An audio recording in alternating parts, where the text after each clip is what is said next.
Ancient Rome did not just conquer nations. It tried to control what you wore, what you ate, who you kissed, how you mourned, and even which disgusting smells could get you punished. These are 44 bizarre Roman laws and punishments that prove the empire behind the marble statues was also deeply weird, petty, invasive, and completely unhinged. 1. Let us start with the most awkward family reunion rule in human history. Under early Roman law, women were strictly banned from drinking wine, and the government invented the absolute weirdest way to enforce it. The law required all male relatives to kiss the women of their family straight on the lips every single time they saw them. This was not a friendly greeting. It was a mandatory government breath inspection. If a woman smelled like fermented grapes, she was in massive legal trouble. Imagine your weird uncle being legally obligated to sniff your breath just to make sure you did not sneak a drink with lunch. Roman lawmakers literally turned basic awkward family boundaries into a serious legal requirement, making every single holiday dinner an absolute nightmare of mandatory lip-locking. 2. Paying taxes is always annoying, but Emperor Vespasian actually passed a law that taxed bodily fluids. The government realized that the stale urine collected from public restrooms was a highly valuable commodity used by laundry workers to bleach dirty togas. Instead of just letting the pee flow freely, the emperor slapped a massive tax on anyone collecting it. When his own son complained that taxing liquid waste was completely disgusting, Vespasian famously held a gold coin up to the boy's nose and told him that money simply does not smell. The Roman Empire literally built a massive chunk of its financial budget entirely on the grossest public bathroom habits imaginable. So if you wore a bright white toga, you were essentially walking around in a legally regulated, highly taxed puddle of public pee. 3. Roman lawmakers were obsessed with making certain women visually stand out in public, and the rules around prostitution were brutally humiliating. A woman officially registered as a sex worker could not present herself like a respectable, married Roman matron in her elegant stola. Instead, custom and status law pushed her into clothing, and styling meant to mark her instantly as different, often with flashy fabrics, revealing presentation, or even imported blonde or red wigs linked to foreign captives. Rome basically turned a person's appearance into a legal warning label. The state was not content to control behavior. It wanted to make sure everyone on the street could see your social rank from 20 feet away. 4. In Rome, clothing was not just fashion. It was legal branding. Respectable married women were supposed to wear the stola, the outfit tied to dignity, family honor, and proper status. But a woman condemned for adultery could lose that symbol completely, and women associated with prostitution were denied it from the start. In practice, the law and social code shoved them outside the category of honorable womanhood and into clothing that marked them as disgraced or sexually available. The government basically used wardrobe rules as public humiliation. Imagine a court deciding that your punishment was not jail time, but being permanently recast in society's eyes every time you stepped outside your front door. 5. Walking down a city street required constantly looking up, because tossing your garbage out the window was an everyday hazard. The law recognized this massive problem and created a specific civil action for things poured or thrown. If a grumpy resident dumped a chamber pot full of foul liquid from their third-floor balcony and ruined a perfectly good toga, they were legally required to pay a hefty fine to the victim. The Roman legal system had to literally set official financial values on the sheer embarrassment of getting splashed with ancient toilet waste. Judges spent their days calculating exactly how much a ruined outfit and a deeply smelly public humiliation was worth in gold coins. 6. Getting arrested over your outfit sounds like a bad joke, but Roman fashion laws were completely out of control. The law stated that the color purple was exclusively reserved for the emperor.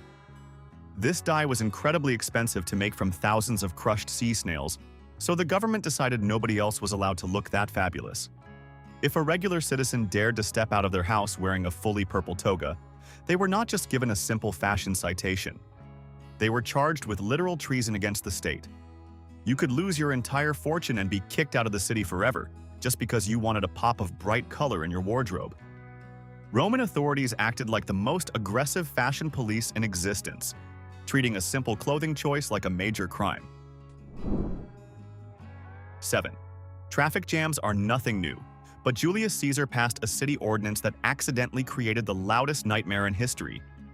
The streets of Rome were getting so incredibly clogged with carts that Caesar legally banned almost all wheeled vehicles from moving during daylight hours. While this cleared up the afternoon pedestrian traffic, it caused a massive and hilarious problem. Every single delivery driver, merchant, and heavy cart immediately shifted their schedules to the middle of the night.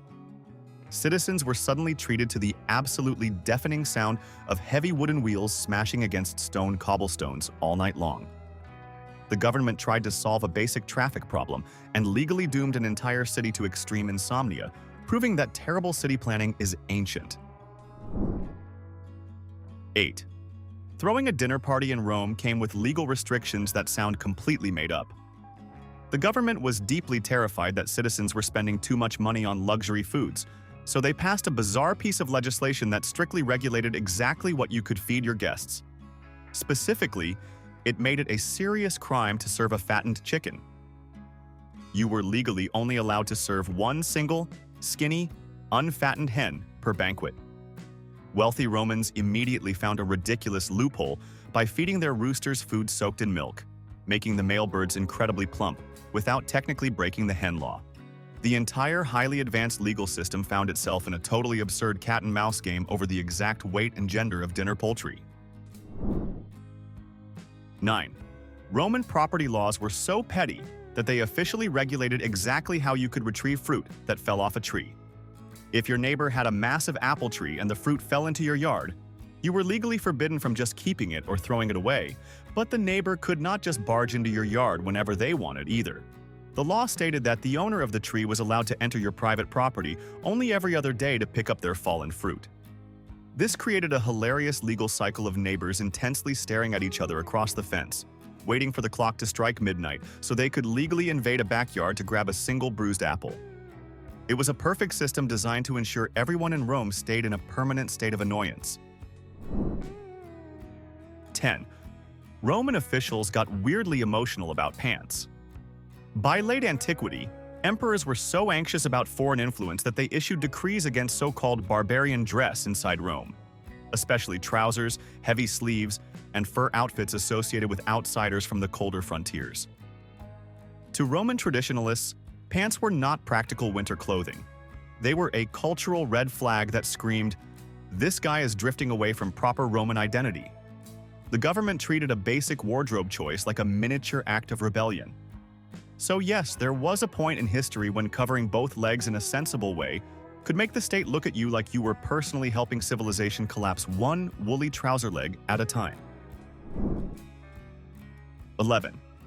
Agricultural theft is a common crime, but Roman law specifically targeted farmers who used dark magic to steal grain. The famous Law of the 12 Tables contained a very serious clause that made it totally illegal to sing magical incantations to lure your neighbor's crops into your own field. Lawmakers genuinely believed that a jealous farmer could just stand at the fence, chant a spooky song, and command a field of wheat to uproot itself and march over to his property. The fact that this required official government legislation means that ancient courtrooms actually had to listen to people accusing their neighbors of performing botanical witchcraft. 12. Family dynamics were legally complicated, especially when a father could literally sell his children for a quick profit. The legal codes stated that a Roman father had the absolute right to sell his son into temporary servitude. But the law included a ridiculously specific loophole for the son to finally gain his independence. If the father sold the exact same son 3 separate times and the buyer freed him each time, the son was legally emancipated. The government essentially created a 3 strikes rule for terrible parenting. You had to be auctioned off like a piece of household furniture 3 whole times before the state finally decided your dad lost his custody rights. 13. Emperor Augustus looked at single men and saw a national emergency. His marriage laws hammered unmarried adults and childless couples with real legal disadvantages because the state wanted more legitimate Roman babies and more stable elite families. If you stayed single too long, your inheritance rights could shrink, your social standing took a hit, and certain financial benefits slipped through your fingers. Rome was not subtly encouraging romance. It was basically using the legal system as an aggressive matchmaking service with tax consequences. Men started scrambling for technical loopholes, rushed engagements, and strategic marriages just to avoid getting punished for having a dead social life. The empire treated bachelorhood like laziness with paperwork attached to it. 14. Grabbing a quick hot meal after work was once considered a massive threat to national security. Emperor Claudius was so annoyed by citizens wasting their days drinking and chatting in local taverns that he passed a law completely banning the sale of hot meats and boiled vegetables. He believed that if taverns could only serve cold food, the people would stop hanging out and go home. The emperor sent royal guards to literally smash the cooking pots of any bartender caught serving a hot bowl of stew. The absolute ruler of the known world threw a massive legal tantrum over the temperature of tavern snacks, trying to legally erase the concept of a hot lunch. 15. Taking your pet for a walk came with strict zoning regulations, especially if your pet was a massive wild beast. A specific Roman law heavily fined anyone who kept a dangerous animal near a public road if that animal caused any property damage. This law was not about normal stray dogs. It specifically listed creatures like wild boars, bears, and even lions. The fact that the government had to write this down means there were entirely too many eccentric Romans treating apex predators like friendly neighborhood guard dogs. If your illegally parked pet bear chewed on a passing merchant cart, you were paying a massive fine for completely failing at basic animal husbandry. 16. The government once tried to regulate how much jewelry a woman could wear, which led to the ancient version of a massive street strike. The Oppian Law strictly dictated that no woman could own more than half an ounce of gold or wear overly colorful dresses. After putting up with this deeply annoying fashion policing for 20 years, the women of Rome finally had enough. They poured into the streets, completely blocking the government buildings and refusing to let the male politicians leave until the law was officially canceled. The men were so overwhelmed by this massive coordinated fashion protest that they immediately repealed the law, proving that nobody wanted to argue with thousands of angry, underdressed wives. 17. Hosting a simple dinner party could easily turn you into a wanted criminal, thanks to Rome and its deeply invasive guest laws. The government passed a highly specific piece of legislation that legally capped your social life. On a normal Tuesday, you were strictly allowed a maximum of 3 guests in your own house. On special market days, you could wildly splurge and invite exactly 5 people. Lawmakers were genuinely terrified that large dinner parties were just secret clubs for political plotting. This meant that the most powerful military empire in history actually had officials running around counting the chairs at your kitchen table to ensure your soup night was not legally classified as an illegal uprising. 18. Choosing a career in ancient Rome could accidentally trap your entire bloodline in a bizarre professional prison. If you decided to become a baker, the law strictly stated that you could never, ever change jobs for the rest of your life. It gets infinitely more absurd because this legal trap was completely hereditary. Your children, your grandchildren, and anyone who married into your family were instantly drafted into the mandatory government bread-making machine. You were legally forbidden from moving to a new city or trying a new trade. The Roman government essentially created an inescapable, legally binding bakery mafia just to make sure the city never ran out of breakfast pastries. 19. Fortune-telling was treated as the ultimate threat to the empire, leading to a hilarious game of legal whack-a-mole. The government repeatedly passed strict laws completely banishing all astrologers, magicians, and philosophers from the city limits. Lawmakers were absolutely terrified that some random guy reading the stars would accidentally predict the emperor was going to lose his job, causing a massive public panic. But these ancient psychics simply ignored the ban, hiding in plain sight and offering secret palm readings in back alleys. The state spent centuries passing the exact same law over and over again, proving that the mighty Roman Senate was completely powerless against guys claiming they could read the future in a bowl of water. 20.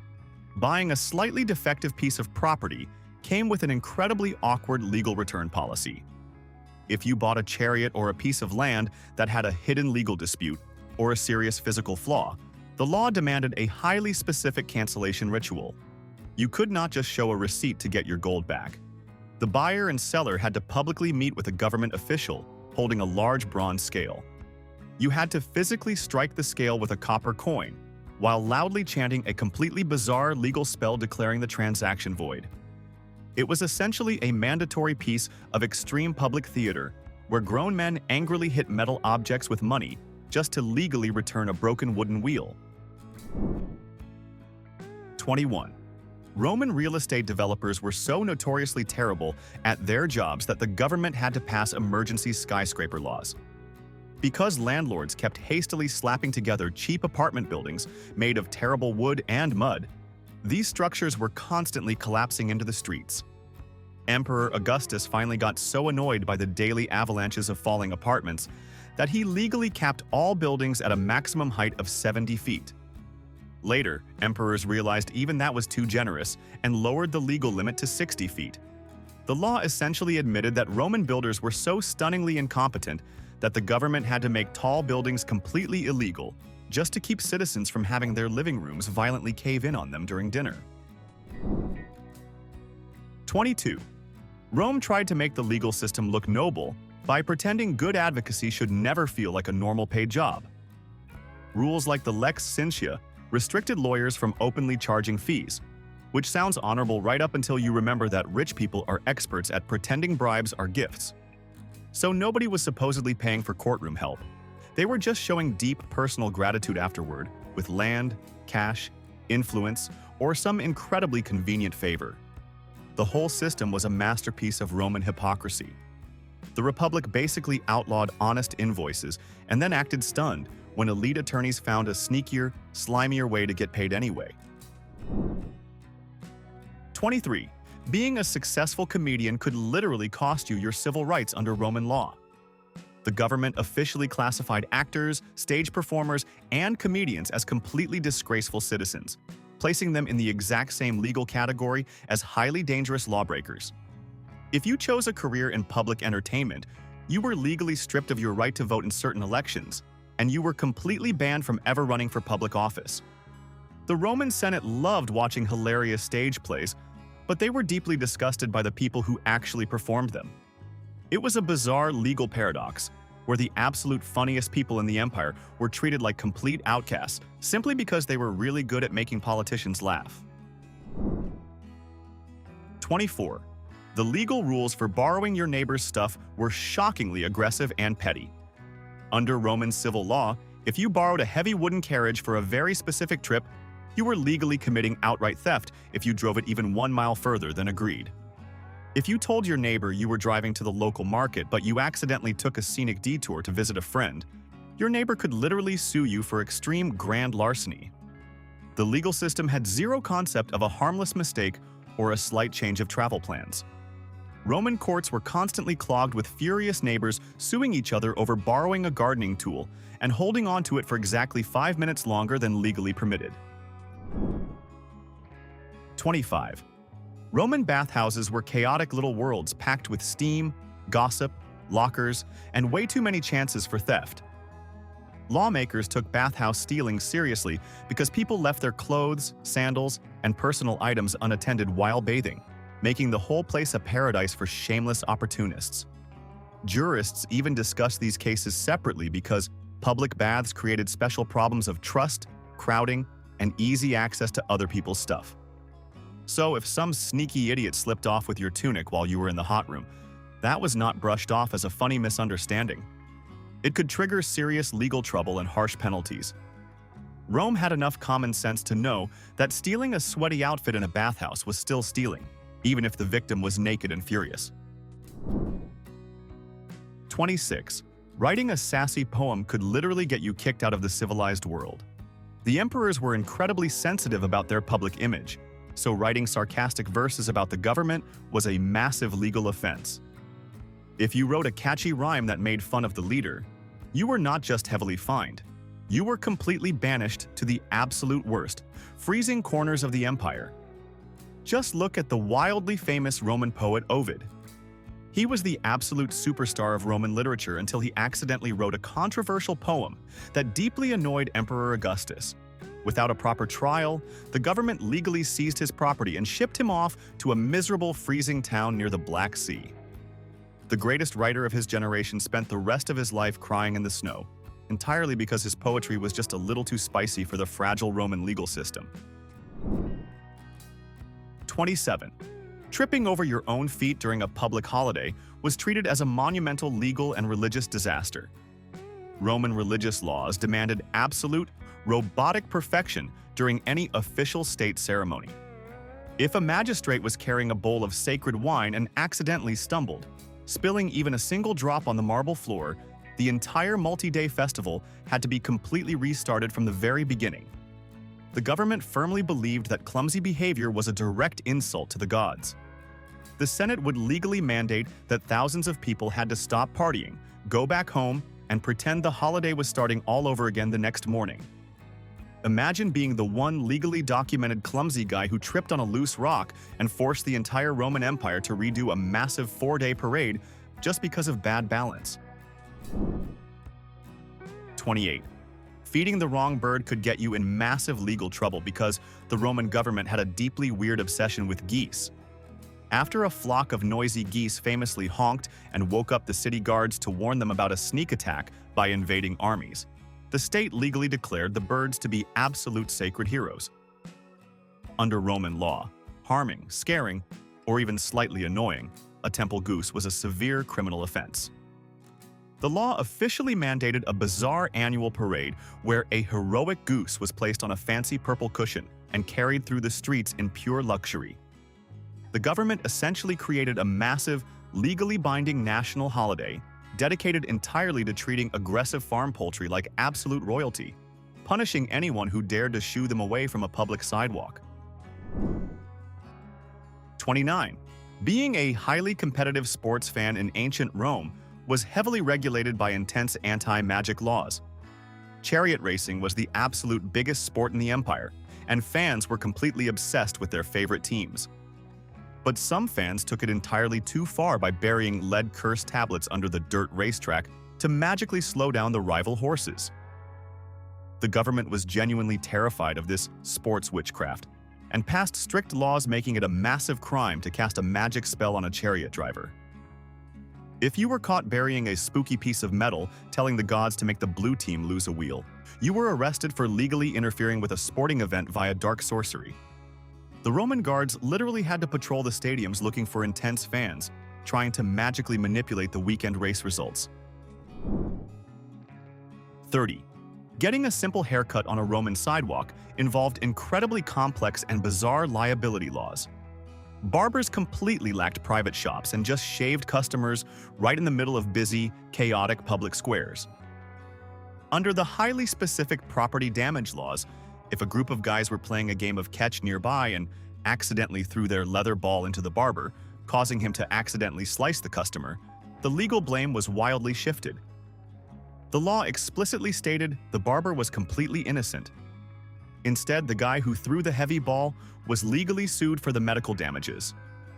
But incredibly, if the customer simply sat down in a known dangerous area near a sports game, the judge would rule that it was the customer's own dumb fault for legally assuming the risk of a flying ball ruining his morning shave.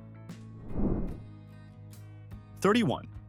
Buried treasure in Rome sounds like the start of a miracle and the end of your peace. The second a hidden stash of coins came out of the dirt, everybody suddenly developed a legal opinion about it. If you found it on your own land, great, maybe you had a chance. But if it showed up on somebody else's property, or under circumstances that looked even slightly messy, the celebration was over. Now you had the landowner, the state, and every greedy bystander mentally counting your money before you even touched it. Rome had an incredible talent for taking one perfect lucky moment and smothering it under technical definitions, ownership disputes, and people who thought your discovery somehow belonged to them too. 32. Calling for emergency services in Rome was an absolute scam because the fire department was basically a legally sanctioned extortion racket. The wealthy politician Marcus Crassus created his own private brigade of firefighters, but they did not work for free. When a building caught fire, Crassus would rush to the scene with his men and legally refuse to put out the flames unless the desperate owner sold him the burning property for pure pennies. If the owner said no, the firefighters would just stand there watching the house burn to the ground. Once the stubborn owner gave up and agreed to the incredibly low price, the legal paperwork was signed right there in the thick smoke. Only then would the crew finally throw water on the building. The Roman legal system completely allowed a wildly rich guy to legally steal real estate using fire as his main negotiating tactic. 33. Early Roman marriage laws contained a bizarre loophole that allowed a woman to avoid becoming her husband's legal property through a clever disappearing act. By law, if a woman lived with a man for a full year, she officially became his legal possession. To prevent this from happening, a woman had to perform a ritual called the 3 nights away. Every single year, she had to leave the house and stay somewhere else for exactly 3 nights in a row to hit a legal reset button on the clock. If she missed even one night, the government legally handed all her rights over to her husband forever. It was a stressful annual race against time where women had to pack their bags and vanish just to legally remain an independent person for another year. 34. Roman law got bizarrely serious about bees because a swarm sat in that annoying gray zone between wild nature and private property. If the bees were still traceable and under your control, they were yours. If they vanished too completely, your legal claim could vanish with them, which meant that the second a swarm drifted over a fence, 2 neighbors could instantly become furious, amateur philosophers screaming about pursuit rights and insect ownership. Rome managed to turn a floating cloud of honeymakers into a full legal headache. Imagine standing in court while grown men argue with total confidence over whether several thousand angry, airborne stingers were stolen property, or just independent freelancers who had chosen a better landlord. 35. Emperor Claudius may have produced one of the strangest public health ideas ever attributed to a Roman ruler. Ancient writers report that after hearing of a man who suffered by trying too hard to remain polite at dinner, Claudius considered issuing an edict allowing people to relieve themselves of gas during banquets without shame. That is not a typo. The Emperor of Rome may have looked at elite table manners and decided the real crisis of state was dangerous digestive restraint. Whether fully enacted or not, the story is perfectly Roman in the worst way. A giant empire with military frontiers, political scandals, and endless corruption still found room to seriously debate whether farting at dinner deserved legal protection in the name of wellness. 36. Showing up to your military job a little out of shape could actually get your entire career publicly canceled. Roman government inspectors known as censors held absolute power over the elite cavalry officers, and they ran a strict, legally mandated weight loss program.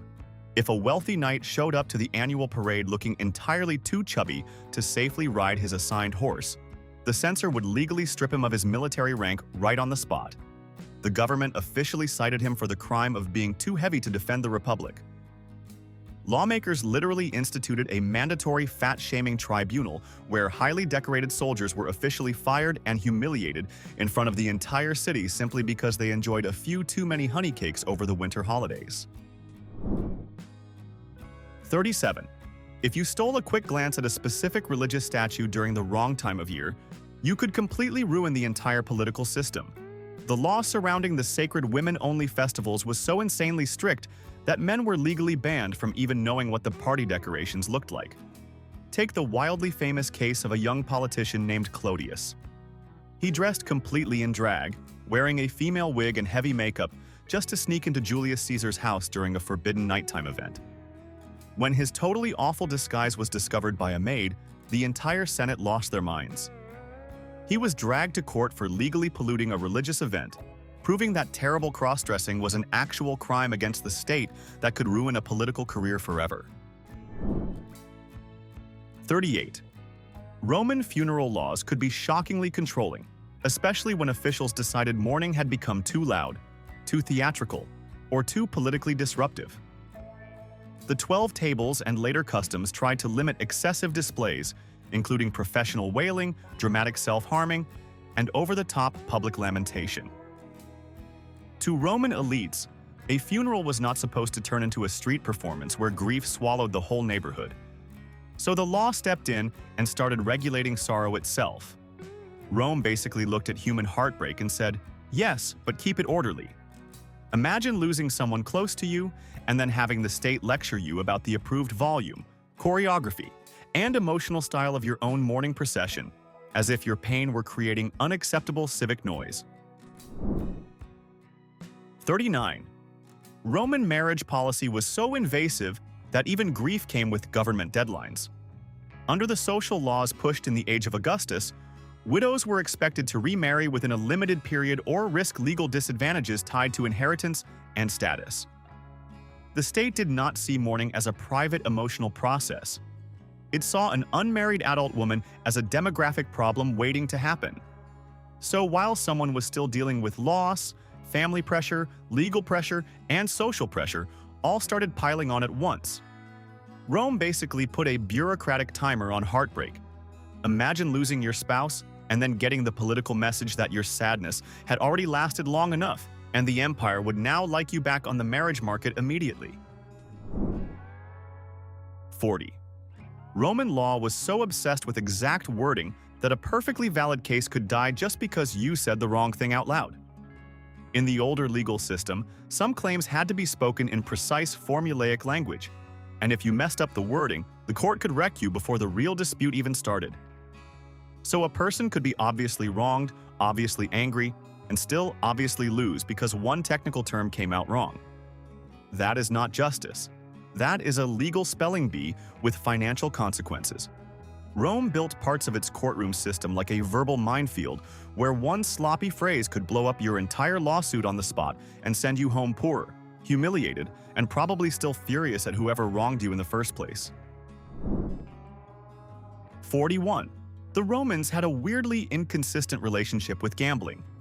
Dice games for money were generally restricted, frowned upon, or outright illegal in everyday life. Yet during Saturnalia, the rules relaxed and the city suddenly pretended betting was charming seasonal fun. The same activity could look like a vice in one month and a holiday tradition in another. That meant a perfectly ordinary game of dice carried real legal risk if it happened at the wrong time, in the wrong place, or before the wrong official. Rome treated casual gambling like a behavior that might collapse public morals unless it was wrapped in festival decorations. The government basically said, ruin your afternoon with dice if you want, but only when the calendar gives official permission to act irresponsible. 42.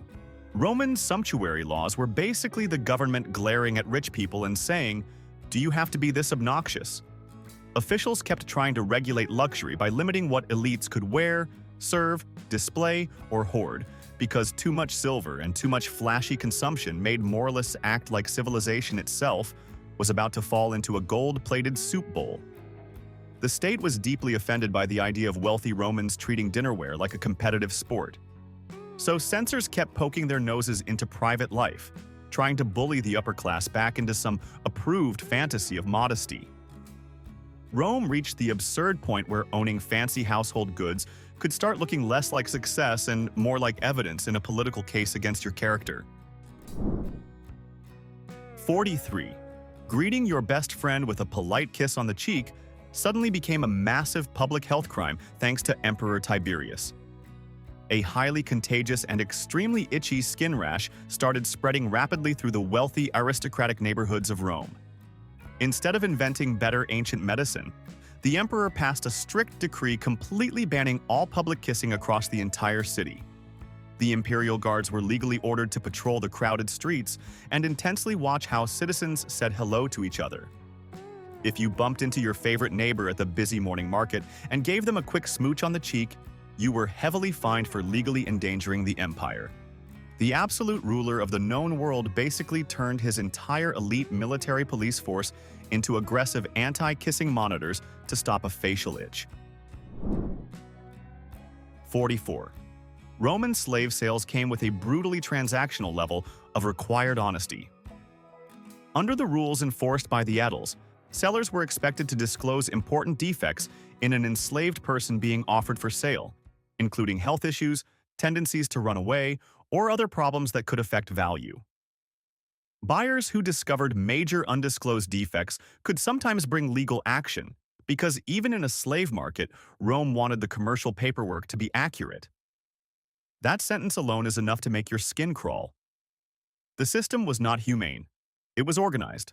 The law was not protecting the enslaved person as a human being. It was protecting the buyer from bad merchandise. Rome built formal consumer protection rules into one of the most dehumanizing institutions imaginable. 1. You think oversleeping and being late for work is bad? Try doing it in the Roman army. Missing morning roll call wasn't a matter of getting a verbal warning from your manager. It meant you were either left behind in hostile territory to fend for yourself, which was a death sentence, or your centurion just decided to expedite the process and have you executed on the spot for desertion. The Roman war machine was a finely tuned instrument of conquest, and it had absolutely no time for your personal excuses. The legion marched at dawn, with or without you. 2. Forget tactics and strategy for a moment. The real key to Roman victory was superstition. The most important rule when returning to camp after a long march? Always, and I mean always, enter through the gate left foot first. This wasn't a quirky tradition. It was a deadly serious regulation. The Roman word for left was sinister, and they believed stepping in with the right foot first would bring a terrible curse upon the entire legion. Imagine surviving a brutal battle against Celtic warriors, only to doom thousands of your comrades because you forgot your fancy footwork. 3. Collective punishment was Rome's favorite team-building exercise. If one soldier in your tent group of 8 men, your contubernium, stepped out of line, maybe he stole something or just had a bad attitude, the whole group paid the price, and the price was disgusting. For a week, your entire unit would have its wheat rations replaced with barley. To us, that sounds minor. To a Roman, it was the ultimate humiliation. Wheat was for soldiers, barley was for animals. It was a public declaration that your unit was behaving like livestock, and you were going to be fed accordingly. 4. Forget your modern energy drinks and electrolyte gels. The official sports drink of the Roman legion was a concoction called posca. It was a delightful mix of cheap, sour wine, basically vinegar, mixed with water and sometimes a few herbs. While it sounds absolutely vile, it was actually a stroke of genius. The vinegar acted as an antibacterial agent, killing nasty things in local water sources, and it was a surprisingly effective way to rehydrate and replace lost salts. So while it probably tasted like feet, it kept the legions marching and healthier than their enemies. 5. In the Roman army, you were expected to die, and they made sure the paperwork was handled with brutal efficiency. There were no lawyers or notaries on the front lines. A soldier's last will and testament had to be written down during a campaign, often just before a major battle. And where did you write it? You scratched it into the leather of your sword's scabbard or carved it onto the back of your shield. It was a grim, constant reminder of your mortality and the ultimate piece of multifunctional gear. It deflects swords, and it also ensures your cousin doesn't inherit your favorite goat. 6. Guard duty was the most boring and the most high-stakes job in the legion. If you were caught sleeping at your post, you weren't just yelled at. You were subjected to a punishment called the fustuarium. The soldier would be convicted by a tribunal, and then the rest of the men from his own cohort, his comrades, his friends, were required to beat him to death with clubs and stones. It was a terrifyingly personal form of execution, designed to ensure that every single soldier understood that one man's laziness could lead to the death of everyone in the camp. 7. Thinking of settling down and starting a family. Not on Rome's watch. For the entire 25-year term of service, legionaries were strictly forbidden from getting legally married. The logic was cold and simple. A wife and family were a distraction. Rome wanted your sole loyalty to be to your legion, your eagle standard, and your emperor. Of course, soldiers were still human. They formed unofficial relationships with local women and had children who were considered illegitimate until the day the soldier retired. For a quarter century, the legion was your only lawful family. 8. When you joined the legion, you didn't just sign a contract. You were literally branded as state property. All new recruits received a military tattoo, known as a stigma. This wasn't a cool eagle on your bicep. It was an indelible mark, often the letters SPQR or the symbol of the legion, tattooed on the hand where it was always visible. This served a very practical purpose. It made desertion almost impossible. A man with the mark of the legion on his hand could be identified anywhere in the empire, a walking, talking piece of government property. 9. You might think Roman generals were masters of strategy, but sometimes their entire battle plan depended on the lunch preferences of a bunch of chickens. Seriously, before a battle, the sacred chickens were brought out. If they ate the grain eagerly, it was a good omen. If they refused, it meant disaster. Before one major naval battle, the commander Publius Claudius Pulcher was told the chickens wouldn't eat. Annoyed, he grabbed the cage and chucked them into the sea, famously shouting, "If they won't eat, let them drink." He then proceeded to sail into one of the most catastrophic defeats in Roman naval history. The lesson: never ever ignore the poultry. 10. In the modern world, a beard can be a sign of rugged manliness. In the Roman legion, it was a sign that you were either a barbarian who needed to be conquered or a Greek philosopher who wouldn't shut up. A clean-shaven face was a non-negotiable part of the uniform. It was a mark of discipline, civilization, and Roman identity. It also had a practical purpose. A beard was something an enemy could grab in the brutal, close-quarters combat the legions excelled at. So every morning, you'd be scraping your face with a likely not-so-sharp bronze razor, all to maintain that clean-cut, civilized look while you were on your way to brutally subjugate another bearded tribe. 11. Your entire job as a legionary revolved around violence and theft on a state-sanctioned industrial scale.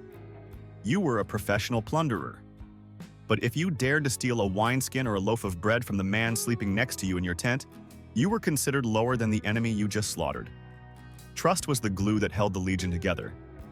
The man to your left and right was your lifeline, and breaking that bond was the ultimate crime.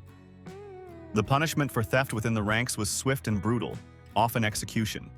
The enemy was just a job. Betraying a comrade was a mortal sin. 12. If you were a legionary stationed in the freezing, miserable forests of Germania or the damp winds of Britain, you might think a nice, warm pair of trousers would be a great idea. Well, you'd be wrong, dead wrong. To the Romans, trousers, or brachae as they called them, were the ultimate symbol of barbarism. They were for Gauls and other savages. A true Roman wore his tunic and endured the cold with his knees proudly exposed to the elements. It was a fashion statement of cultural superiority, even if it meant risking frostbite. For centuries, Rome would rather its soldiers freeze than have them look anything like the people they were conquering. 13. The Roman legionary was the most feared infantryman in the world for one simple reason: he could march anyone into the ground. A legionary's daily routine was a brutal, soul-crushing, forced march of around 20 miles, carrying over 60 pounds of gear, armor, weapons, shield, tools, and 2 massive wooden stakes for building camp defenses. They were nicknamed Marius's mules for a reason. If you started to slow down or complain, you wouldn't get sympathy. You'd get the immediate painful attention of your centurion and his vine staff, a thick stick he used for disciplinary encouragement. You learned to march until your feet bled, because the alternative was much, much worse. 14. The moment the battle horn sounded, your world shrank to the man in front of you and the men beside you. The strength of the legion was its unbreakable formation, a wall of shields and death. If you panicked, if you dropped your shield and tried to run, you weren't just letting your friends down. You were committing suicide. The soldiers behind you in the ranks had explicit orders to kill any man who broke the line and fled. It created a terrifying psychological trap. In front of you was a screaming enemy horde, but behind you were your own comrades, ready to stab you in the back. Your only option for survival was to stand and fight. 15. The centurion was the absolute heart of the legion. He was your commander, your trainer, and often your worst nightmare. He might be a brilliant leader, or he might be a violent, drunken brute who got his position through sheer aggression. It didn't matter. You were required to address him with the utmost respect, using the title Domine, which means sir or even master. Talking back, questioning an order, or even looking at him the wrong way was an invitation to be beaten senseless with his signature vine staff. His authority was absolute, and your personal opinion of him was completely and painfully irrelevant. 16. Forget separation of church and state. In the Roman Empire, the emperor was the state, and he was also, for all practical purposes, a god. As a soldier, your loyalty oath wasn't just a pledge, it was a sacred religious act. You were required to participate in the imperial cult, offering sacrifices to the emperor's genius or divine spirit. Refusing to do so wasn't seen as having a different religious belief. It was seen as treason and mutiny. For the Roman high command, your worship was the ultimate proof of your loyalty. Atheism towards the emperor was a fast track to a cross. 17. Picture the scene. The battle is a chaotic mess of screaming and steel, and you've just cut down a wealthy-looking barbarian chieftain. He's wearing a solid gold torque around his neck, just sitting there. The urge to grab it is overwhelming, but if you bend down to snatch that loot before the battle is officially declared over, you're a dead man. Discipline was everything. A legion that broke formation to start plundering was a legion that was about to be wiped out by an enemy counterattack. Your centurion would likely kill you himself for endangering the entire unit over a shiny piece of metal. First, you win. Then, and only then, you get to play finders keepers with the spoils. 18. Night in a Roman marching camp was a place of paranoia and nervous tension. If you were returning from a patrol or just a late-night latrine visit, you'd be challenged by a sentry in the dark. Your life depended on knowing one single, simple thing: the secret password. This password was changed daily for a reason. If you forgot it, stuttered, or gave the wrong one, you wouldn't get a second chance. The sentry's job was to kill any unidentified person on site, no questions asked. There was no "forgot my password" link to click. The only reset you'd be getting was a swift spear thrust from one of your own comrades. 19. If you thought being beaten to death by your friends for falling asleep was bad, the punishment for mutiny or treason was in a whole other league of horror. For these ultimate crimes, Rome reserved its most agonizing and humiliating form of execution: crucifixion. This wasn't just about killing you, it was about making a statement.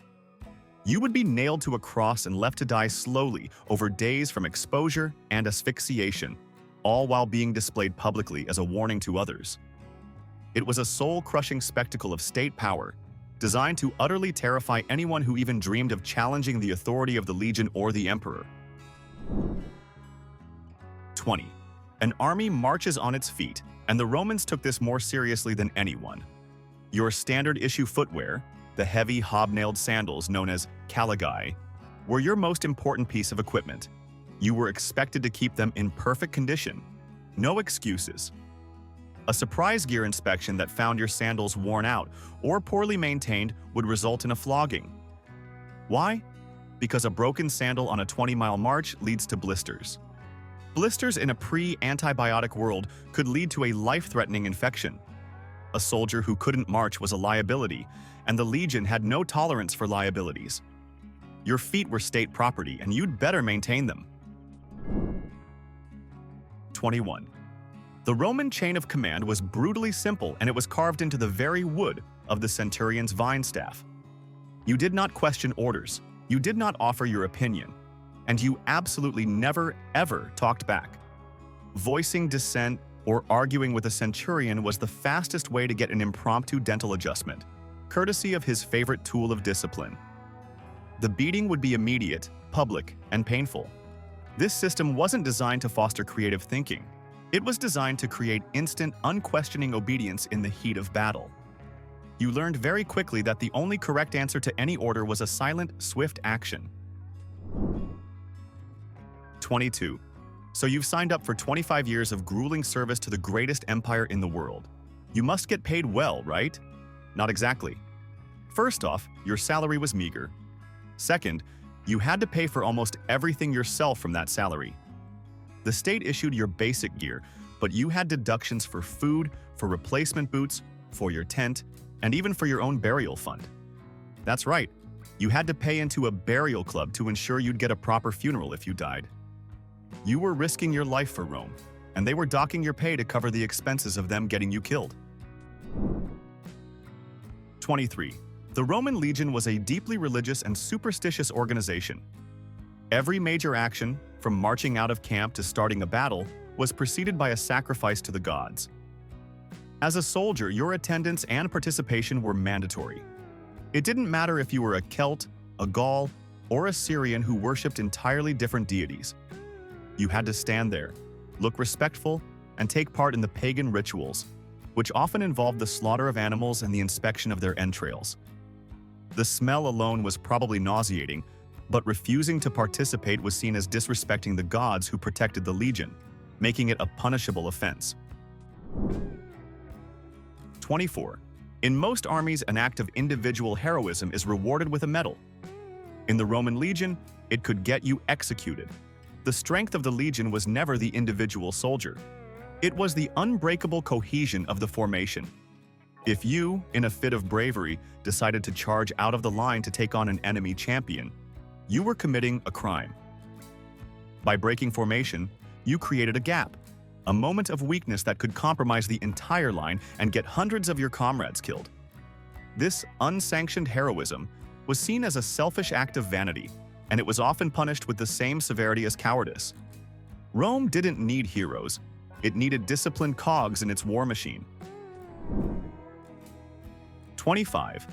The Roman legion was a master of the surprise attack, and that required absolute silence on night marches. And when they said absolute silence, they meant it. A cough could get you a harsh glare, a sneeze could earn you a beating. But an inopportune fart? That could get you flogged.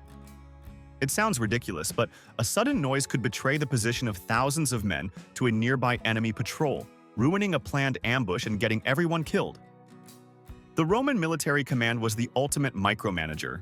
It controlled what you ate, when you slept, and yes, it held you personally responsible for your own digestive system's lack of discipline. 26. Forget about privacy. Any letters you wrote home to your family or a loved one were considered fair game for your officers to read. This wasn't just about satisfying some centurion's boring afternoon. It was a matter of state security and morale control. An officer could learn a lot from a soldier's mail. Is morale dangerously low?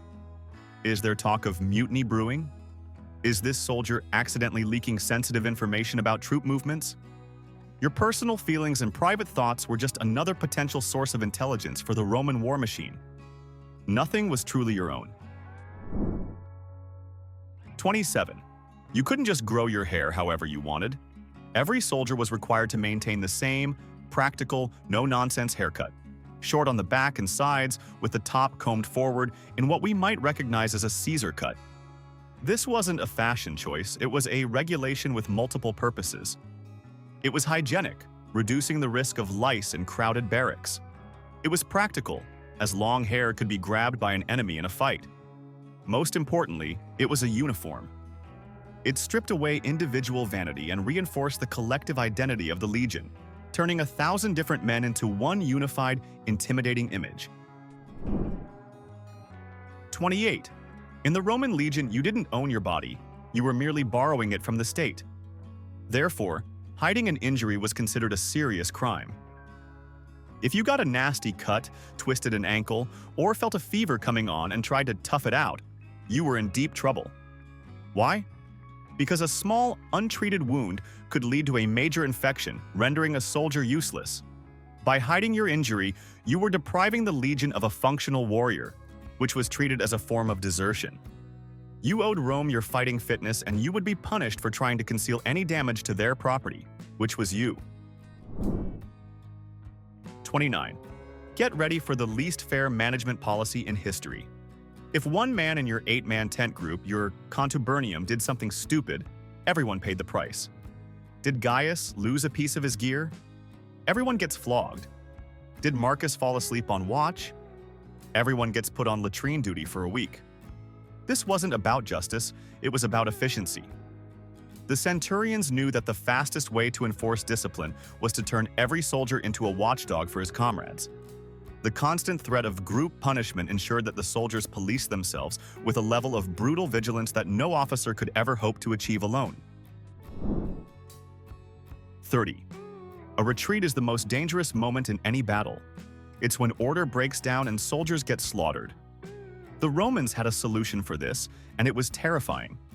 When the order was given for a tactical withdrawal, you did not turn your back and run. That was the definition of cowardice. Instead, you were trained to walk backward, slowly and deliberately, keeping your shield locked with your comrades and your eyes fixed on the advancing enemy. It was a maneuver that required unimaginable courage and discipline, effectively moonwalking away from a tidal wave of death, ready to halt and fight at any second. 31. The rule forbidding soldiers from marrying for 25 years had a very direct and personal consequence for their families. Any children you had with a local woman during your service were legally considered illegitimate. They were bastards. This meant they had no legal right to inherit your property or, most importantly, claim Roman citizenship through you. This was not fully resolved until the day you retired. Upon receiving your honorable discharge, you were finally granted the right to marry your partner, and only then would your children, who might be adults by this point, be retroactively legitimized. It was a bizarre 25-year-long legal limbo for your entire family. 32. A soldier's belt, or cingulum, was far more than just a piece of leather to hold up his tunic. It was his badge of honor, the unmistakable symbol of his status as a legionary. The decorative metal plates and dangling straps were a soldier's pride. To lose this belt, either in battle or through carelessness, was the ultimate disgrace. The punishment was designed to inflict maximum humiliation. You would be stripped of your military status and forced to stand in the middle of the camp for hours, beltless and shamed, enduring the scorn and mockery of every soldier who walked by. It was a powerful reminder that you were nothing without the legion. 33. The Roman army was the most diverse institution of the ancient world, a massive melting pot of men from every corner of the empire. You'd have a Gaul standing next to a Syrian, serving with an Iberian and a Thracian. This incredible diversity was a huge strength, but it was also a potential powder keg. Therefore, mocking a fellow soldier's homeland or his accent was an incredibly stupid thing to do. It wasn't officially against the rules, but it was a fast track to getting a severe, unofficial beating from the man you insulted and all his friends. Unit cohesion was everything, and starting an internal feud was a threat to everyone's survival. You learned to respect your comrades, or you learned it the hard way. 34. Imagine you're a goat herder from the hills of Syria who has never spoken a word of Latin in your life. Congratulations, you're now in the Roman Legion, and you have about a week to become fluent in military commands or face constant beatings. There was no Duolingo for legionaries. The army operated on one language only, Latin. Every order from form testudo to charge had to be understood instantly. A moment's hesitation because of a language barrier could shatter a formation and lead to a massacre. Your centurion wasn't a patient teacher. His vine staff was his primary teaching tool. It was the most brutal and effective language immersion program in history. 35. There was no such thing as a relaxed morning in a Roman camp. At any moment, the centurions could call for a surprise gear inspection, and it was the most stressful pop quiz imaginable. They would meticulously check every piece of your equipment, the sharpness of your gladius, the rivets on your armor, the straps on your shield, the hobnails on your sandals. Any flaw, any rust spot, any sign of neglect would result in you being publicly shamed, fined a chunk of your salary, and likely given a painful flogging for good measure.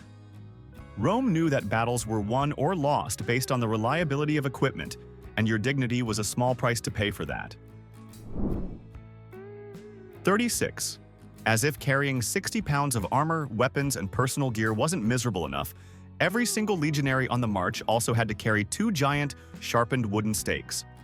These weren't small tent pegs, they were thick, heavy poles called sudes. and they were an absolute nightmare to lug around for 20 miles a day. But at the end of that miserable march, their genius became clear. Using these stakes, the entire legion could construct a massive fortified wall around their camp in a matter of hours, complete with a ditch. It meant that no matter how deep in enemy territory they were, every night they slept inside a custom-built fortress. 37. Before the first sword was even drawn, the Roman legion engaged in psychological warfare, and their primary weapon was sound. As thousands of soldiers advanced in perfect unison, they would begin to stamp their hobnailed sandals on the ground in a synchronized, terrifying rhythm. The sound was like a single, giant monster approaching, a thunderous heartbeat of disciplined death that echoed across the battlefield. For a disorganized tribal army used to chaotic charges, this display of inhuman unity and coordination was utterly demoralizing. It was a performance designed to break their spirit and make them question if they were even fighting against men at all. 38. Forget any romantic notions of Roman banquets. The fuel for the Roman war machine was mind-numbingly monotonous. Wheat. Day in and day out, your primary meal was a bland, joyless wheat gruel or a rock-hard biscuit called buccellatum. This wasn't food, it was fuel, designed for maximum energy output and logistical efficiency. And what happened if you complained about the culinary boredom? Nothing good. Complaining was a form of insubordination. It showed a lack of toughness and discipline. Your centurion would be happy to give you something to really complain about, and his vine staff was always ready to provide that painful perspective. 39. While soldiers off duty were known to enjoy their sour wine, being drunk on duty was a one-way ticket to the afterlife. The security of an entire legion, thousands of men, rested on the alertness of its sentries. A single guard who was drunk or asleep at his post could allow an enemy to infiltrate the camp and start a massacre. The punishment for this failure had to be absolute to ensure it never happened. There were no second chances, no disciplinary hearings. A soldier found drunk on watch would be summarily executed, often on the spot. Your personal desire to get buzzed was nothing compared to the collective security of the legion. 40. Cowardice in battle was the most unforgivable sin a soldier could commit, and it was symbolized by one single, shameful act: dropping your shield and running. The large Roman shield, the scutum, wasn't just for your protection. Its wide edge protected the man standing to your left. The soldiers formed an interlocking wall of shields. If you dropped yours, you weren't just saving yourself. You were creating a fatal gap in the line, sentencing your comrades to death. The famous phrase was, "Return with your shield or on it." Any legionary who threw down his shield and fled, if he survived the battle, would be hunted down and executed by his own side for his betrayal. 41. At the end of a grueling 20-mile march, your work was far from over. Before you could even think about eating your bland wheat gruel, you had to grab your entrenching tool. Every single night, the Legion built a new fortified camp from scratch, and that included digging a massive latrine trench. And this wasn't just a random hole in the ground. It had to be dug to exact military specifications: a certain width, a certain depth, and a certain distance from the camp walls. It was a massive, stinking, unglamorous engineering project that had to be completed every single day. The Roman Empire was built on roads, aqueducts, and meticulously dug toilet trenches. 42. In the Roman army, familiarity breeds contempt, and contempt gets you killed. Your officers were not your friends. They were your superiors, and the chasm between ranks was absolute and unbridgeable. You would never, under any circumstances, address a centurion, legate, or any other officer by his first name. That level of informality would be seen as a staggering act of disrespect. You use their proper titles: centurion, legate, domini, and nothing else. A slip of the tongue could earn you a public beating, a painful lesson in military etiquette that you would not soon forget. They weren't your buddies, they were the men who held the power of life and death over you. 43. After a successful and bloody battle, the battlefield would be littered with the spoils of war: weapons, armor, jewelry, coins. As a soldier, you might feel you've earned a little bonus, but you were forbidden from pocketing anything for yourself. All plunder, every last sword and earring, had to be collected and handed over to the commander. He would then, in theory, distribute it fairly among the men, but a huge portion always went to the officers and the state treasury. This rule wasn't just about fairness. It was about preventing fights and maintaining discipline. It also ensured the generals got rich, while the men who did the actual fighting got whatever scraps were left over. 44. Did you dream of a quiet posting in the sunny hills of Tuscany? Or maybe a cushy garrison job in Egypt with great food? Too bad. In the Roman legion, you had absolutely no say in where you were stationed. You were a piece on a global chessboard, and you went wherever Rome told you to go. More often than not, that meant being sent to the most miserable, dangerous, and god-forsaken frontiers of the empire. The cold, damp forests of Germania, the windswept plains of Dacia, or the rebellious deserts of Judea. You didn't choose your post. You were sent where Rome needed bodies to die for the glory of the empire. 1. That whole fight-to-the-death climax? Yeah, that was mostly for special occasions like a season finale. On a weekly basis? No way. The guys who owned gladiators, the lanistas, were basically cheapskate startup bros. Their fighters were their biggest investment. Their walking, grunting company assets. You don't take your brand new top-of-the-line MacBook and throw it in a swimming pool just to see if it floats. That's a catastrophic waste of money. A gladiator's job was to put on a good show, maybe get a dramatic but superficial boo-boo, and live to fake fight another day. It was ancient WWE, and a real career-ending injury was just bad for the bottom line, people. 2. So, about those rock-hard bodies, they were actually more like rock-hard bread loaves. Gladiators were called hordieri, or barley boys, because they were on a seafood diet of carbs. All carbs, all the time. This wasn't for energy, it was a deliberate strategy to get fat. They were cultivating a cushy layer of battle blubber. This biological foam padding acted as a natural shield, protecting them from nicks and scrapes. It meant they could sustain a theatrical-looking wound for the cheering idiots in the crowd without, their guts spilling out. They basically invented the dirty bulk, proving that the ultimate warrior physique was, in fact, a dad bod. 3. This is where things go from dumb to certifiably insane. If a gladiator got really famous, his sweat became a designer fragrance. I'm not joking. They would scrape the sweat, dirt, and general man-filth off a fighter's body with a little metal tool, bottle it up, and sell it to rich Roman women as a high-end aphrodisiac. These ladies would then mix this eau de stank into their face cream. It's like if today, you could buy a vial of Post Malone's back sweat at Ulta Beauty. It is the most profoundly disgusting celebrity endorsement in all of human history, and I am losing my mind just thinking about it. 4. You'd think an arena fight would be pure chaos, but nope. The Romans, in their infinite weirdness, insisted on having referees.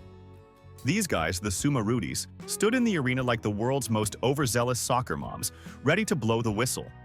They would break up clinches, call penalties for illegal pokes, and probably tell the fighters to use their inside voices.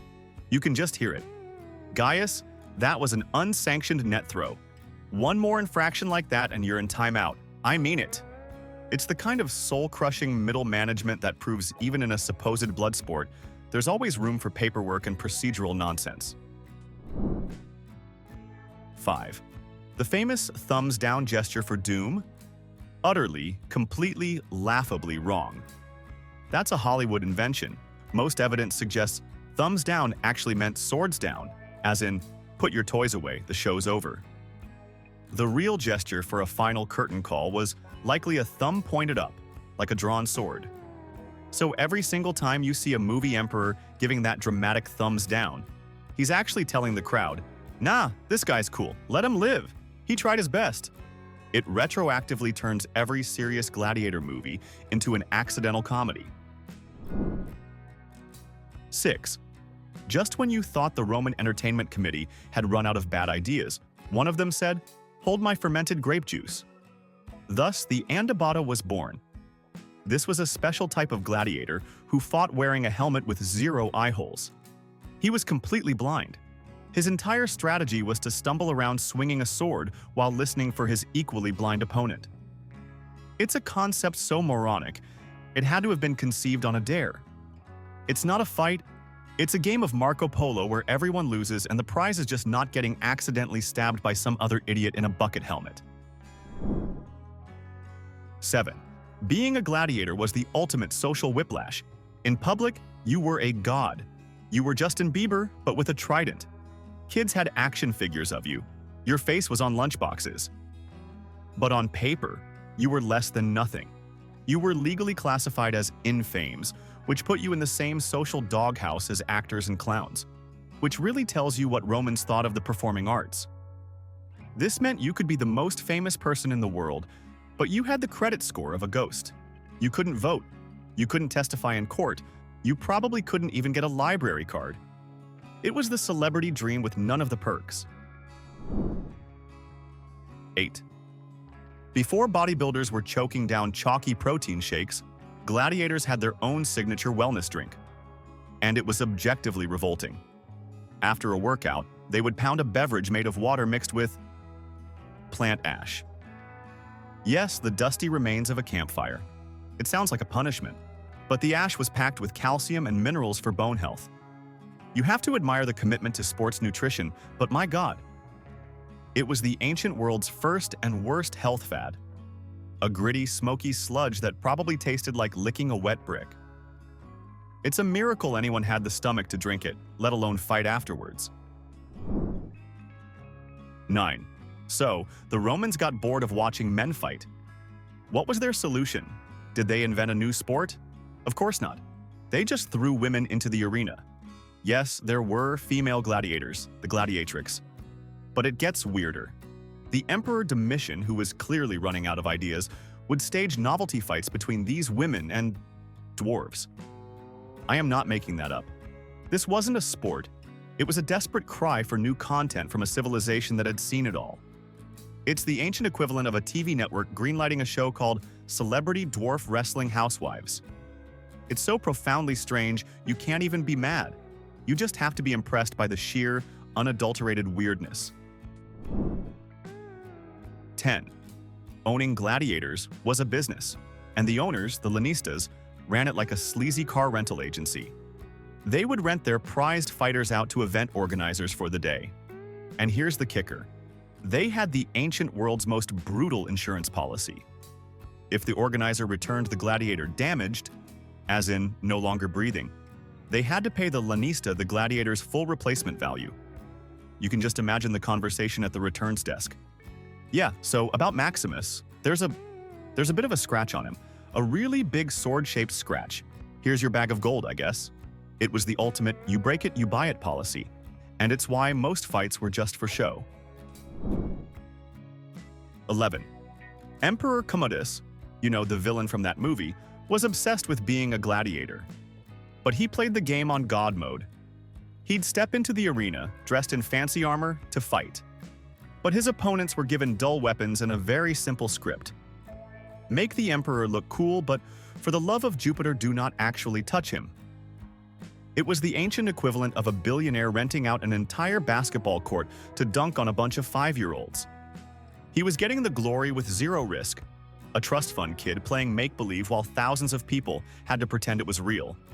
His opponents had the most stressful job in Rome: lose convincingly or face a very real consequence. 12. While some gladiators were decked out in heavy armor, there was one guy who was the laughingstock of the locker room, the retiarius. This dude showed up to a sword fight dressed for a day at the beach. His equipment? A fishing net and a trident. That's it. He was basically a half-naked fisherman trying to catch a dude in full-plate armor. Other gladiators mocked him for being unmanly because his whole strategy was based on being tricky and annoying instead of just hitting things really, really hard. He was the hipster of the arena, the guy who thought brute force was too mainstream, and for that, he was respected by absolutely no one. 13. As we've established, these guys were carb-loading freaks. But the reason is even dumber than just getting a layer of padding. It was all about the special effects. The Lannistas wanted a fighter with a bit of juice on him.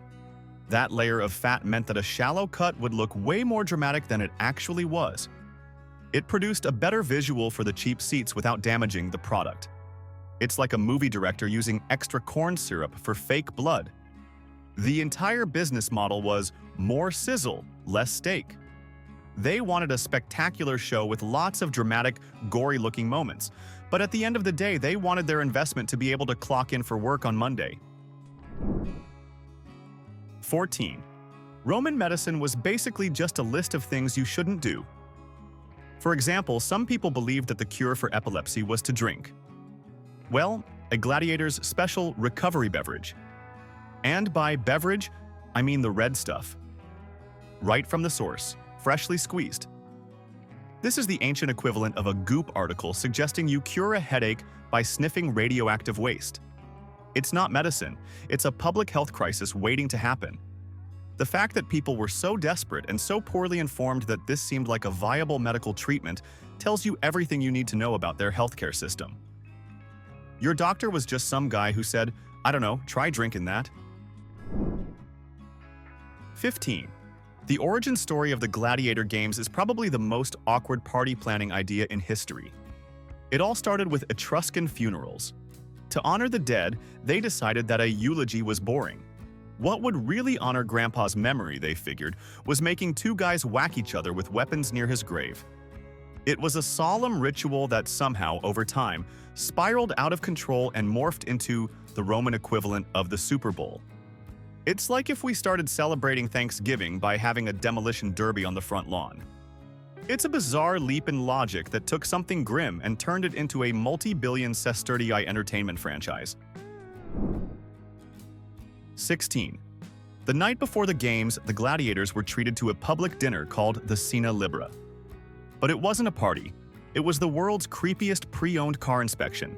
The public was invited to come and gawk at the fighters while they ate. People would walk around poking their muscles, checking their teeth, and making bets on who would perform better the next day. The gladiators just had to sit there trying to enjoy their barley mush, while a bunch of weirdos treated them like livestock at a state fair. It was a human petting zoo, and it stands as the most uncomfortable dinner date in all of recorded history. Don't tap on the glass, you're scaring the retiarius. 17. When gladiators were training, they didn't use their actual combat weapons. That would be too logical. Instead, they used wooden practice swords called rudis. But here's the kicker. These wooden swords were deliberately made to be twice as heavy as the real steel ones. It's the most backward training philosophy imaginable. It's like a professional baseball player practicing with a bat made of lead, or a sprinter training by running through wet cement. The idea was that if you could handle this ridiculously oversized piece of lumber, the real sword would feel as light as a feather. It's a method so inefficient and nonsensical, it could only have been invented by a gym coach who got paid by the hour. 18. Gladiators might have been social outcasts, but they had better benefits than some modern gig workers. They formed their own unions, or social clubs called collegia. These weren't for negotiating better pay or vacation days. Their primary purpose was to act as a funeral fund. Members would pay dues to guarantee that if they met an unfortunate end in the arena, their buddies would chip in to give them a decent burial with a proper gravestone. It's a bit grim, but also kind of sweet. It's like a really morbid country club where the main perk is that your friends will make sure you get a nice goodbye party after a particularly bad day at the office. 19. Sometimes the gladiator games weren't a sport at all. They were just a very theatrical and inefficient form of public execution. These were the no-contest fights.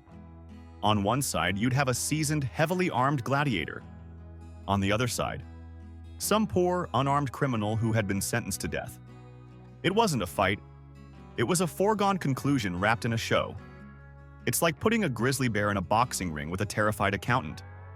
The crowd knew it, the gladiator knew it, and the accountant definitely knew it. It was the Roman state's way of getting rid of undesirables while also selling tickets and popcorn. Dark but brutally practical. 20. Gladiator armor looks cool in museums, but it was designed with some glaringly stupid weaknesses. It was intentionally incomplete. You'd have a guy with a giant metal shoulder pad and a fancy helmet, but his entire chest might be completely exposed. This wasn't a budget issue. It was a feature, not a bug. The armor was designed to protect non-vital areas while leaving other parts open for business. This ensured that the fights would produce more spectacular, crowd-pleasing, but not immediately career-ending, injuries. It's like designing a car with reinforced bumpers but no brakes. It's a recipe for disaster that prioritizes style over any form of common sense. 21. The biggest gladiators weren't just fighters, they were full-blown commercial brands. They had their own merchandise lines, and the ancient Roman equivalent of a gift shop was full of their stuff. We're talking oil lamps shaped like their helmets, little clay action figures for the kids, and even ceramic plates with their faces painted on them. You could literally eat your dinner off of your favorite gladiator's forehead. It proves that there's no concept so sacred that capitalism can't turn it into a cheap souvenir. It was the ancient world's version of a Funko Pop collection, and it's just as tacky. 22. Before a new recruit could join a gladiator school, he had to take a solemn oath, the Sacramentum Gladiatorium. And this oath was bonkers. The recruit had to swear that he was willing to be burned, to be bound, to be beaten, and to be slain by the sword. It's less of an employment contract and more of a waiver you'd sign before being shot out of a cannon. It's the ultimate, I agree to the terms and conditions without reading the fine print. You're basically giving your boss legal permission to have a really, really bad day at your expense. 23. How did you find out about the next big gladiator match? You just had to look at the walls. Promoters would hire people to paint advertisements, or edicta, directly onto the sides of buildings all over the city. These were the ancient world's graffiti billboards, announcing the date, the venue, and the star pairings. You can just imagine some Roman citizen waking up to find a giant ad for Flamma versus Priscus painted on the side of his apartment building. There was no escaping the hype. It was a marketing strategy so aggressive and invasive, it makes modern pop-up ads look polite and reserved. 24. Not everyone in the arena was a slave forced to fight. A surprising number of gladiators were free men who volunteered for the job.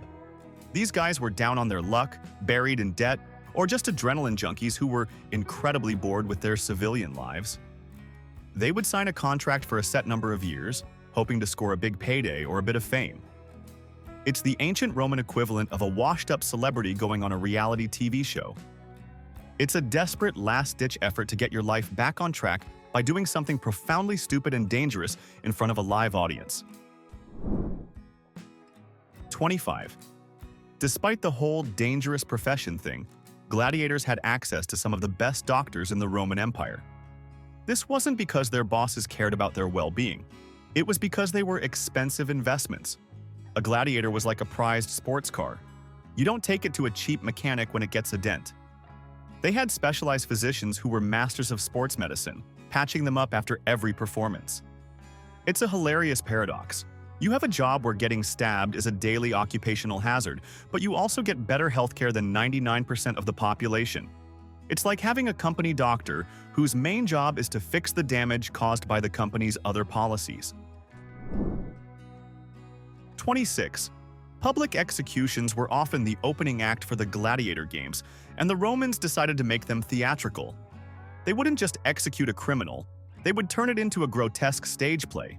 The condemned person would be dressed up as a character from mythology who dies a horrible death, and then they would reenact that myth, literally.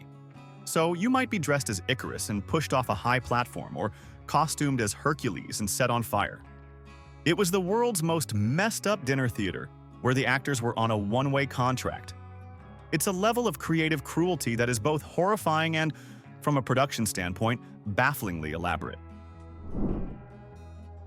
27. If a gladiator managed to survive his contract and win his freedom, he didn't get a gold watch or a pension plan. He got a wooden sword, the same kind he used for training, called a rudis. This was the ultimate symbol of retirement. It was like getting a diploma that said, "Congratulations, you are no longer required to get hit with things for a living." It was his official pink slip, his get-out-of-jail-free card. You can just imagine the scene.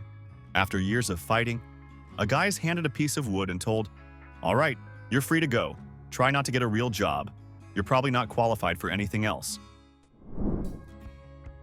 28. Just when you thought the gladiator classes couldn't get more specialized, along comes the Dimicaris. This guy looked at the traditional sword and shield combo and said, "Shields are for cowards. Give me another sword." He fought with 2 swords at once and absolutely no defensive equipment. He was a pure glass cannon, all offense, 0 defense.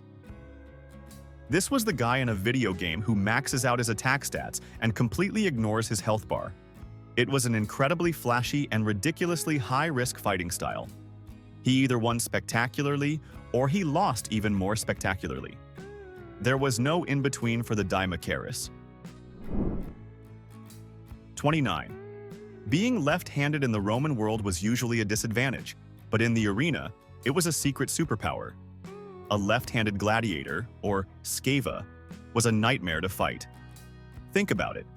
Every gladiator spent years training to fight right-handed opponents. Their muscle memory, their blocking, their footwork, it was all geared for a righty. Then this dude shows up, holding his sword in the wrong hand, and suddenly all their training goes out the window.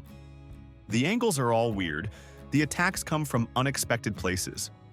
It's like a baseball team preparing for a fastball pitcher and then suddenly facing a guy who throws underhand.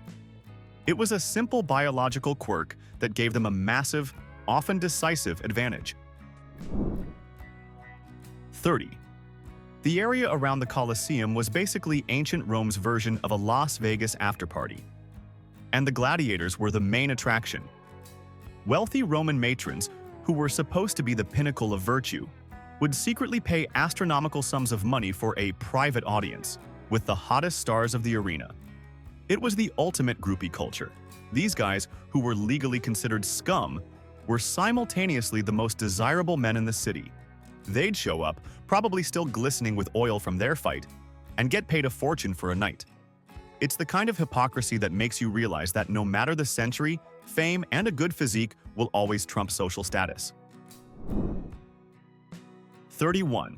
A huge part of a gladiator's training wasn't just about how to fight, but how to lose gracefully. They were taught how to die well, without screaming, crying, or begging for mercy. This was a crucial part of the show. The audience expected a stoic, noble end from their heroes. It's a bizarre performance review where one of the key metrics is how professionally you handle your own demise. You can imagine the trainers. Okay, your footwork is sloppy, your sword swing is weak, and your dying gasp sounds a little needy. Let's work on that. We need more dignity, less gurgling. It was the ultimate commitment to the bit. 32. The movie Gladiator gave us a great dramatic ending for Emperor Commodus. The reality? Not so much. He wasn't taken down by a heroic gladiator in the middle of the Colosseum. He was actually strangled in his bathtub by his personal trainer and sparring partner, a wrestler named Narcissus. After a failed attempt to poison him at dinner, he just threw it up. His conspirators sent in his workout buddy to finish the job. It's such an unglamorous, pathetic end for a guy who saw himself as a god.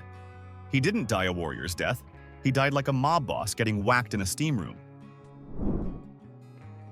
33.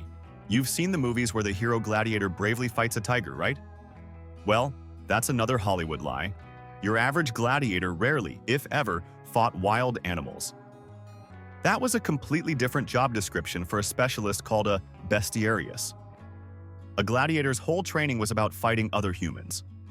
Throwing him in with a lion he's never seen before would be like asking a plumber to fix your Wi-Fi. He just doesn't have the right skills. The bestiari were the guys who knew how to handle beasts, while the gladiators stuck to what they knew, fighting other dudes in ridiculous outfits. It was a classic case of corporate specialization. 34. In the world of gladiator fashion, there was one outfit that was the absolute tank, the crupularius. This guy was encased from head to toe in heavy, segmented steel armor. He was basically a walking tin can. He was so heavily protected that he was nearly impossible to injure. The downside? He could barely move. He lumbered around the arena like a broken refrigerator, slow and clumsy. Fighting a Crupularius was less of a duel and more of a demolition project.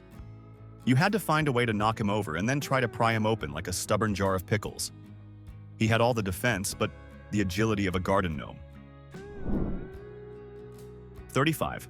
No self-respecting celebrity would go by their given name. Just like modern rock stars, gladiators had awesome stage names to build their brand. You wouldn't see a poster for Bob the Gladiator. No, you'd see names like Flamma, which means the flame, or Prudence, which means the prudent one, a hilariously ironic name for a guy in this line of work. These names were meant to sound cool and intimidating, creating a persona the crowd could get behind. It was all about marketing. You can just imagine the Lannista's branding meeting. Okay, your name is Marcus, which is boring. From now on, you are Decimator. Yeah, that's got a ring to it. Go sell some t-shirts, Decimator. 36. Before the main event, the crowd needed a warm-up act. And sometimes, that warm-up act was a comedy show. Organizers would stage pegniarii, which were mock fights where the performers used dull, harmless wooden weapons. It was basically slapstick comedy with swords.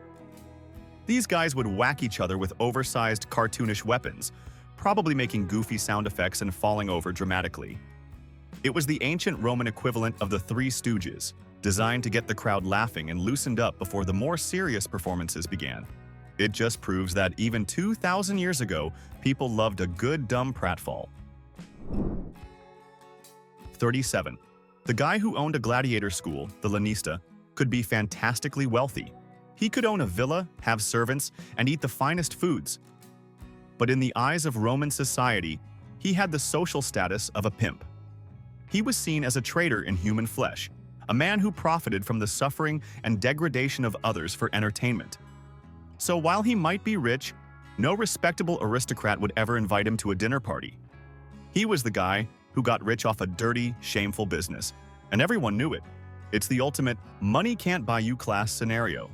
He was a millionaire outcast. 38. So what happens when a gladiator finally wins his freedom and gets that coveted wooden sword? Does he retire to a quiet farm? Nope. His skills, being really good at hitting people and not much else, weren't exactly in high demand in the civilian job market. So many of them ended up in one of two jobs. The best became trainers at the very schools they just escaped from.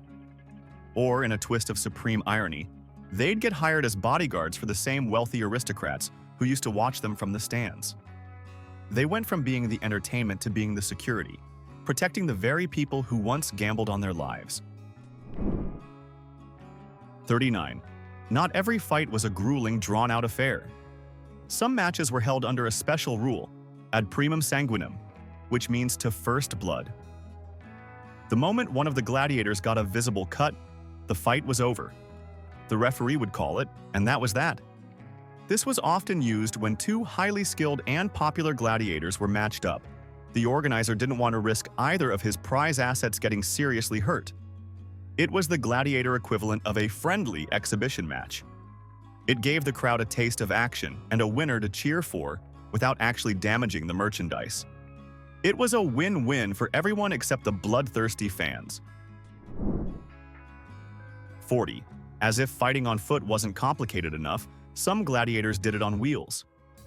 The Essadari were chariot-fighting gladiators. The Romans basically stole this idea from the tribes they fought in Britain, saw it, and said, "Yeah, we're having that." An Essadarius would ride into the arena on a chariot, throwing spears or fighting with a sword, trying to knock his opponent off their own chariot. It was like a demolition derby mixed with a jousting tournament. It added a whole new level of chaos and horsepower to the games, because what's more entertaining than a sword fight? A sword fight at 30 miles per hour. 41. Gladiator schools, or ludi, were essentially high-security prisons. They had barracks with barred windows, armed guards, and harsh discipline. But inside, they were their own little self-contained worlds of vice. These schools often had their own bars, their own gambling dens where fighters could bet on dice games, and probably their own unofficial brothels. A gladiator could be locked away from the world, but still managed to lose his entire fight purse on a bad roll of the dice before he even stepped into the arena. It was a strange bubble of confinement and corruption, a prison where you could still get a drink and make a terrible financial decision. 42. The most superstitious Roman fans wouldn't just cheer for their favorite gladiator, they'd try to harness his power through some truly disgusting folk magic. There was a thriving market for good luck charms made from the ground-up bones of dead champions. This gladiator dust was sold as a powerful amulet to ward off bad luck. Of course, the vast majority of this stuff was completely fake. Street vendors were probably just grabbing old animal bones from the butcher shop, grinding them into a powder, and selling them to gullible fans. But hey, if carrying a little baggie of what you think is a dead guy's shin bone makes you feel luckier, who are we to judge? 43. The Romans loved a good theme. One of the most classic matchups was the retiarius, the fisherman with the net, against the murmillo. The murmillo was a heavily armed gladiator whose helmet was shaped like the head of a fish, so you literally had a symbolic battle of man versus nature playing out in the arena, the fisherman trying to catch the fishman. It was a high-concept, allegorical performance piece that also happened to involve dudes trying to poke each other with sharp objects. It's a level of artistic symbolism that is deeply, deeply silly when you remember it's all just an elaborate excuse for a fight. 44. For most gladiators, freedom was the ultimate prize. But not for all of them.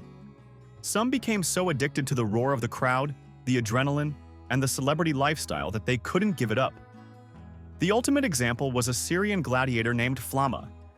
He was so successful and so popular that he was awarded the Rudis, the wooden sword of freedom, 4 separate times. And every single time, he refused it. He chose to sign another contract and return to the arena. He was a true showman who lived for the performance, and he eventually died in the arena at the age of 30, proving that for some people, the spotlight is a drug more powerful than life itself. So, there you have it. The world of gladiators was less about heroic sacrifice and more about bizarre business practices, terrible medicine, and some truly idiotic fashion choices. It was a weird, messy, and hilarious chapter in history. Next time you watch a gladiator movie, just remember the reality was probably dumber.